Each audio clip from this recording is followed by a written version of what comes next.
I could easily set my boundaries with spirits, get out, don't bother me and don't bother my family. Visualize yourself as, Wonder Woman or Superman, or Iron Man, whatever. And then they both walk away and they're both pissed off and they all sat Indian style on the floor. And then I made the mistake of reading the Exorcist book when I'm in a room all by myself, and all these little sounds are happening in the room and I'm freaking out. Hello, beautiful souls, and welcome to the Medium's Table. I'm your host, Michelle Gardner. This podcast is your personal invitation to join me at the intersection of the everyday and the extraordinary. Together, we'll explore the magic of mediumship, share spiritual stories, and connect with fellow mediums on this incredible journey. So grab a seat, pour yourself a cuppa, and come join us at the Medium's Table, where spirits gather and stories unfold. On today's show, I'd like to welcome back Kim Liddell. Welcome back, Kim. Well, thank you. I'm glad to be back. I appreciate this. It's always good to have you on the show. Your stories are interesting, your topics are interesting, and you are such an amazing medium. What do you have for us today? I like to talk about the different psychic senses that we all have, that we are born with. Yeah, definitely. That's always an interesting subject and topic. So I'm going to let you take the floor on that. And where would you like to start? Thank you.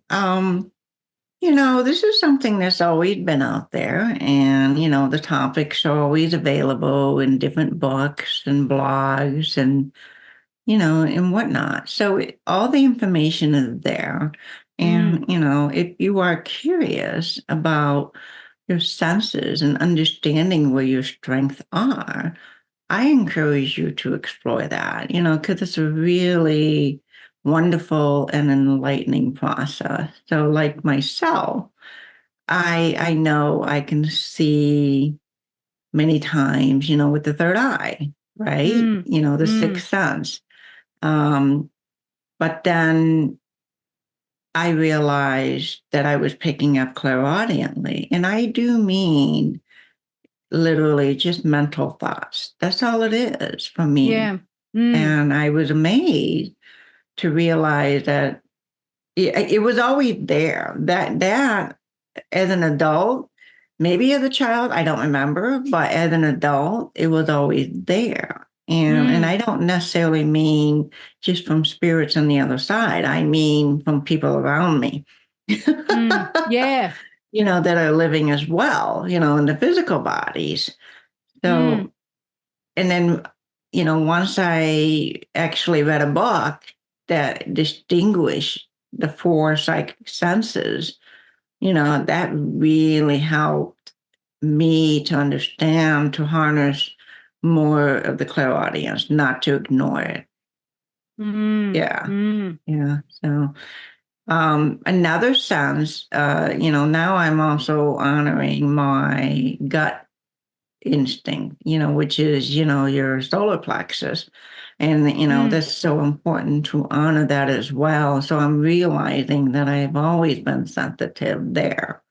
And so my goal is to remind myself, and I have to from time to time, shield the solar plexus and shield the heart area so that I can shut out other people's feelings and senses.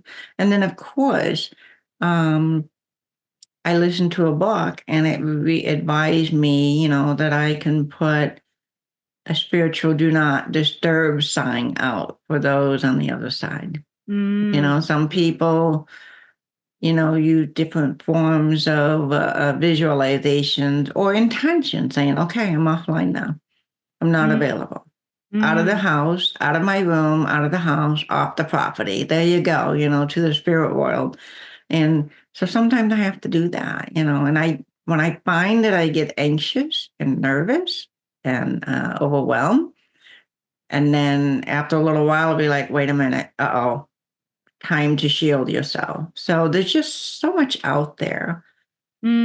to explore so that people can harness this. And the other thing is the knowing, which is your, on the top of your head, so there's your vision, the visual clairvoyance, there's the clairaudience, hearing, and then there's your sensing in your gut area, just below the rib cage.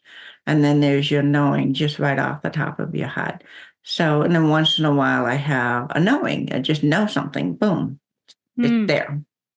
So I think it's just really important to share this and have people explore that. Yeah. So with the knowing, would you say that is for those that don't quite understand or don't haven't explored anything spiritual for themselves? Would that also come under when you have an epiphany or an aha moment? Would that be? I think would you so. class I that? think so. I think so. Yes. It's there all of a sudden, like clairaudience, you might hear a thought over and over again or a name over and over again, right? Or you get that, because like I would be like, I'll give you an example. I set a 20-minute timer on my alarm for the stove. I'm cooking something. I mean, this happened quite frequently. And then all of a sudden, I'll just know your timer's going to go off. And boom, 20, 30 seconds, it goes off. So then that's a knowing, that's a knowing. Yes. And would you consider knowing and some of these skills to be part of being psychic?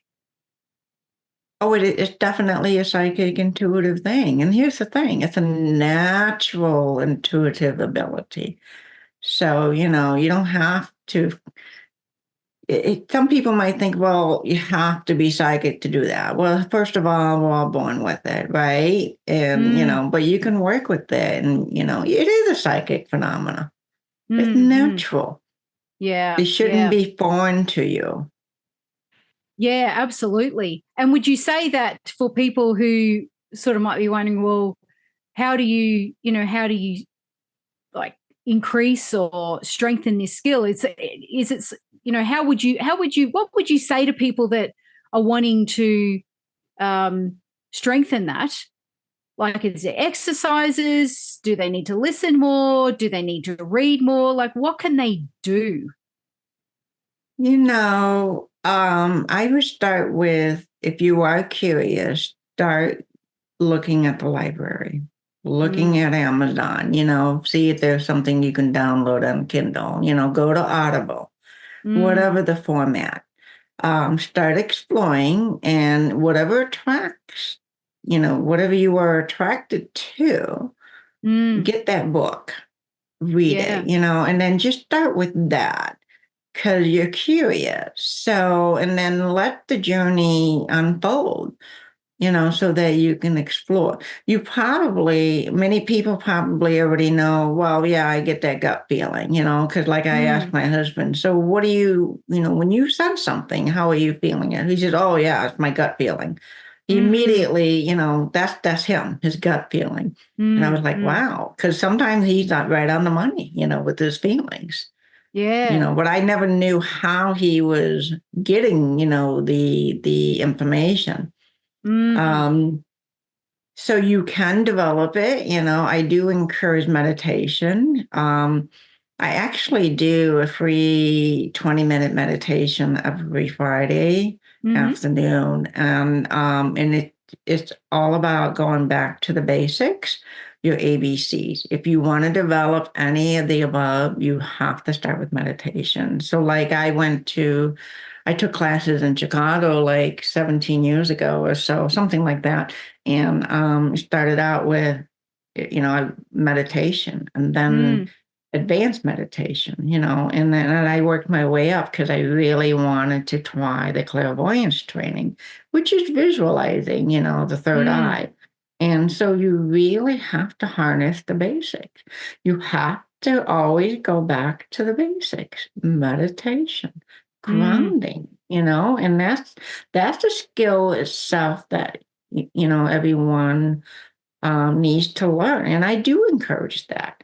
And people can go to church and believe in God, and that's fine. I think that's beautiful. And then I'm sure you can see somebody sitting in church in prayer, meditating, and they're actually in a meditative, form, right, of Yeah. mind. Yeah. So you Yeah. can do it in church. You can do it at home. It's a matter of learning to work with that, and yeah. Yeah. It's funny you talk about meditation. I just a thought came to me, a story. I actually had to have a bit of a giggle. Um, I suggested to someone that I know recently that they should meditate, and their reaction to that was, I can't do that because I can't sit with my legs crossed and sit upright for long periods of time. And I said, you don't have to sit like that. That's a choice that some people make. You can lay down. Like, what would your answer be to someone who thinks that? Because realistically, I mean, I knew this person well, so I could laugh, and I found it amusing. But that is the thought that people have. What would you say to that? I am that person. I couldn't do it. I couldn't do it. When I took weekend, 4-day and 3-day workshops with this wonderful teacher in the healing arts, I was there Thursday, Friday, Saturday, and Sunday, and they all sat Indian style on the floor. I couldn't do it. I was so uncomfortable. So Yeah, I finally asked for a chair, I need an office chair or a regular chair. And that's me. I could not do that. yeah, Maybe one day, but no. yeah, It just, yeah. I was so uncomfortable that I couldn't enjoy Mm, the meditation, I could do it maybe one time for a few minutes, but I couldn't do it off and on all day long. I was like, that's it, I'm done. I'm out of here. yeah, Give me a chair, but I'm out of here. yeah. So realistically, it's not necessary. Like, you can meditate in any position. You don't have to sit cross-legged. And this is what this person thought, is that if you don't sit cross-legged, you can't meditate. You can't meditate. It's just not going to happen. Wow. You know what? If they're so uncomfortable, then they can't enjoy the meditation experience.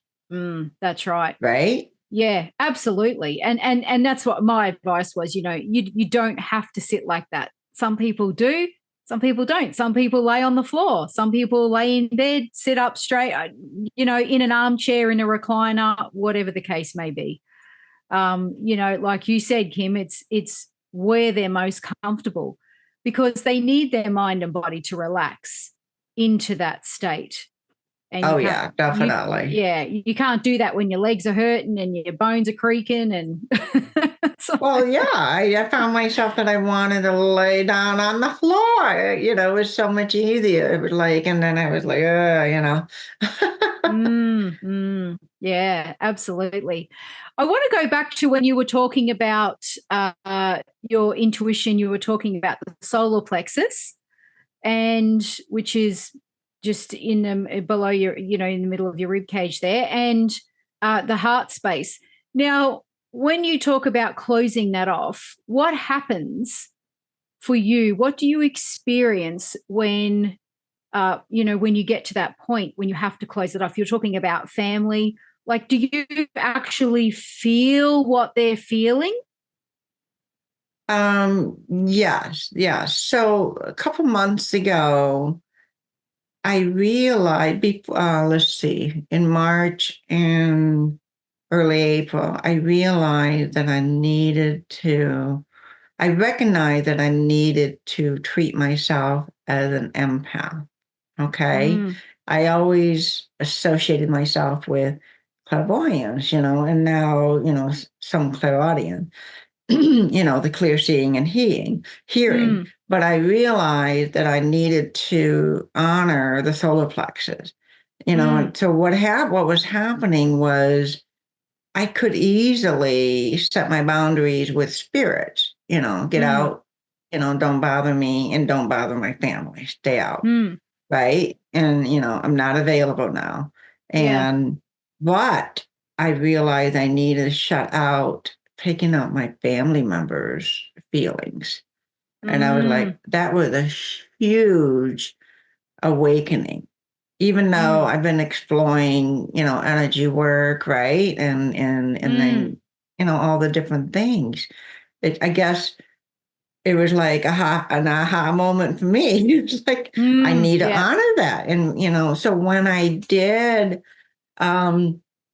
and I actually ran across some podcast that somebody else was running, and I was listening to it, and she was bringing in different guests, regarding the psychic phenomena, right? And it was really fascinating, and that's when I became aware of a certain technique that you can do, and it actually was started by Pat Longo from Long Island in New York, and so, it's the surround, ground, and shield. So basically, so when I did do it, so you surround yourself with the light, you let the light come through the top of your chakra, your head, your top chakra, your head, come through, come down, expand, and then you ground, and then the grounding, you ground with your feet, but you also ground with your tailbone as well. So, and I was like, wow, that's pretty cool, right? So, yeah. And then shield, and it doesn't matter. You can pretend, you can visualize yourself as, Wonder Woman or Superman, or Iron Man, whatever, right? Or or you can just put on a virtual bulletproof vest. And I just really love the fact that you can do that and you can initiate that, with your intention. So when I sat down to do it for the first time with that technique, specific directions like that, it took me 15 minutes to finally get the heavy feeling out of my heart and to stop hearing what everybody else was thinking in the house. Yeah. Yeah, right. Yeah. When nothing's worse than having two siblings or two family members in the house that have an argument and they have a disagreement and then they both walk away and they're both pissed off and both of their minds are going, and I'm picking it all up. And I'm stressing out and it's not mine to carry. Yeah. So when I finally cleared it out, and then all of a sudden I realized I needed to forgive somebody and it was a totally different person. So I said, I forgive you, and I let it go. And then I was so light. I had no more chatter in my head. I felt calm and peaceful within. I was like, wow, this feels great being in my body, Yeah. Wow. Right. So the joy was so beautiful. And I was like, and I felt great for 2 days, and then I had to do it again. Yeah. Yep. So it's okay to do it multiple times a day if you have to, do it. Do what you got to do. You got to do your own, self-healing or self-protection. Yeah. So that you can function. Yeah. And I'm sure there's a lot of listeners out there that are thinking, I understand that situation, especially when you live in a busy household where there's high energy or there's a lot of, dominant characters that clash often, which happens in, regular households, that is a simple way to help you to basically block it out and come back to your own self, really, isn't it? And give it back to them. And that's such an enlightening story that you've just told, Ben. Like, such an enlightening experience to forgive someone and feel that as well. Like, I'm glad to pass on what I learned, from others, and then, hey, let it be, right? That's what we need. We don't need to carry the garbage, of fear and doubts that other people generate. It's not just the spirit world. Exactly. I want to just go back. You mentioned about kicking spirits out. What what made you say that? Like what made you start doing that? Like what was happening with spirit that you had to put a stop to them coming in whenever they felt like it? To begin with, when you are practicing mediumship, we all are curious. We are exploring that. And then, of course, they're attracted to us as well. And I'm referring to spirits on the other side. So, but then after a while, as a newbie, you need to learn to set boundaries, so you get to the point, it's like, okay, I know I can do this. I have been bringing spirits through, I'm learning, but then it's like, wait a minute, now I need to set boundaries and set time for myself so that I can just be myself. Because when they're around you, you're feeling their emotions and sometimes trauma. And so I found that it really is helpful to set spiritual boundaries. You can just say, get off my property, stay out of my room. I do recommend that you tell them to get out of the entire house and off the property because you never know if you have family members that are sensitive as well. They don't need to be disturbed. Yeah. So I do strongly believe in protecting the whole house and the property. Just stay off and stay out, don't bother us right now. Right? It's so necessary. So when you shift from, like in my journey, now I'm feeling more and more confident. Like, wow, I really am a medium, and it's so surreal. And I'm so busy with, work and doing this on the side. I love it. I'm happy with what I'm doing, but I need to have healthy boundaries. Just like with your family members, you need to have healthy boundaries with the spirit world. Yeah, yeah. I think that's a great piece of advice, Kim, because a lot of people feel disempowered when it comes to spirit. They feel like spirit has the upper hand. Spirit will do whatever they want because they go into a fear about spirit. You know what I mean? And I guess this is really lack of education, isn't it? Yes. And I'd like to add something. We actually discussed this in the healing classes that I was in, the art of holistic healing.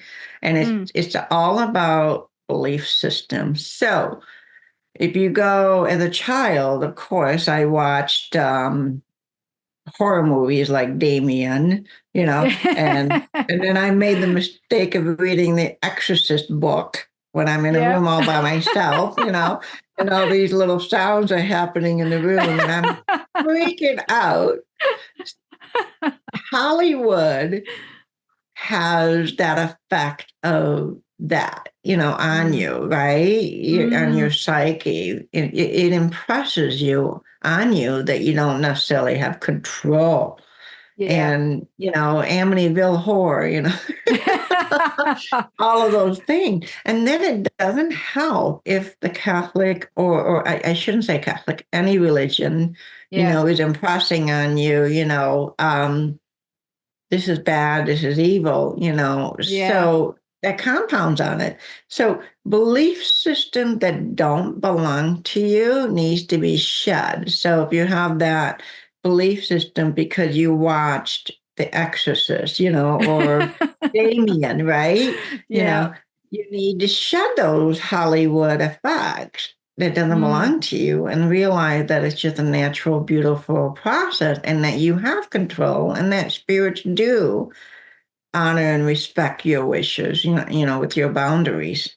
100% agree. That's a really important message to share with everyone because that is absolutely how it happens 9 times out of 10. And I agree. It's those Hollywood movies, I tell you. That's why I don't watch them anymore. I stopped watching those ghost shows. I was fascinated with it, but I had to stop. It was like it was instilling in me, a lot of feeling that was not making me feel good. And I was like, okay, I stopped. So I stopped. Do you find it amazing how inaccurate those feelings and beliefs were, now that you've become a medium, do you just think, I can't believe that I would, you know what I mean? It's just like they're so inaccurate from what you've now experienced. Would you agree with that? Yes, yes. Once you shed a belief system or a series of belief systems that don't belong to you, your life is so much better in many ways. Yes, definitely. Mm. Fantastic. Well, Kim, you've given us some really great advice there and some wonderful, stories and experiences that you've had, which I'm sure a lot of listeners will be able to recognize in their own lives and take away from. Thank you so much for being with us again today. Where can people find you? AskMediumKim.com. And thank you so much for having me on. And I am on Facebook and Instagram. And I do have a YouTube channel that's going to be up pretty soon. Excellent. And you mentioned also you have a meditation group. Where can people find that, and are they able to access that? Well, it is for a Facebook group. I have a Facebook group. It's called Spread Your Wings, mediums, intuitive, and, energy healers. And so if you search for that, you'll find that and you can join that. And then the Zoom link is there. So right now I do host a guided meditation every Friday at 3 p.m. Chicago Central Standard Time.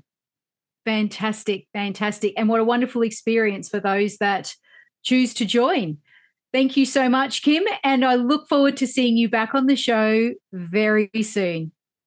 Thanks for joining me at the Medium's Table. The universe is always speaking. Listen and let your spirit soar. Curious for more? Click on one of the videos below and remember to subscribe.